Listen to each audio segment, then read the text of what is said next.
Hi, my name is Caroline Hobbs, and I will be doing my narrative speech titled My Testimony for Brennan and Ginger. All right, go ahead and get started. I also have my outline here. All right. Okay.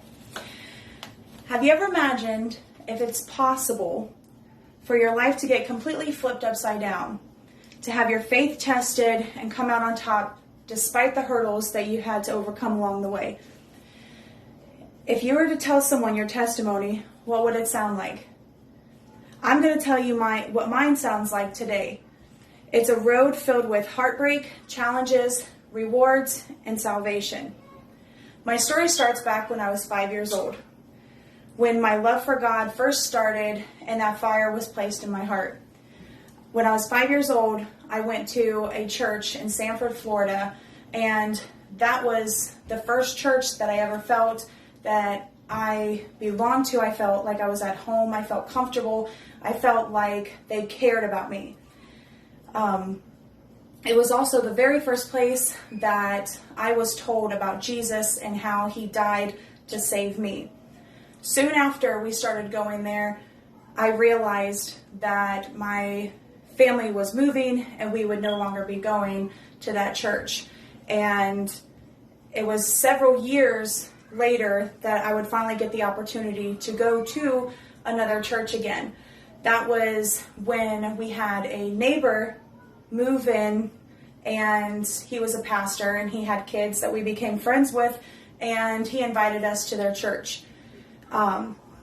We would get rides from him. That's actually how we got to church. It was actually the first place that I got my very first Bible that I still use to this day. Even though I loved going to church, eventually the pastor moved and I didn't have a ride to go to church anymore. From that point until I was 17 years old, I didn't get to go to church again. When I was 17, my parents divorced, and because of that divorce, I got sent into a downward spiral. My mom and my siblings moved up to Nebraska, and I stayed in Florida with my dad. During that time, I got really depressed and down, and I started to go to parties and drink and get into things that I should never have gotten myself into. It wasn't long after that downward spiral that I got invited to a youth group. And I had a group of friends that were already going there, and so they went ahead and they invited me, and I decided to go.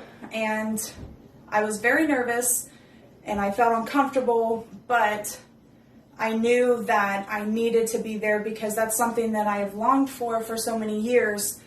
And so after going for a little bit, I got saved on September 1st, 2010. And even though I was happy about getting saved and starting this relationship with God, I didn't fully understand how much my life was going to change since I made that decision. Doors opened for me because of that relationship with God. One of the biggest ones is finding my husband. We met in that youth group that I got invited to, and it was about 2 years later that we reconnected at another church service and started a relationship.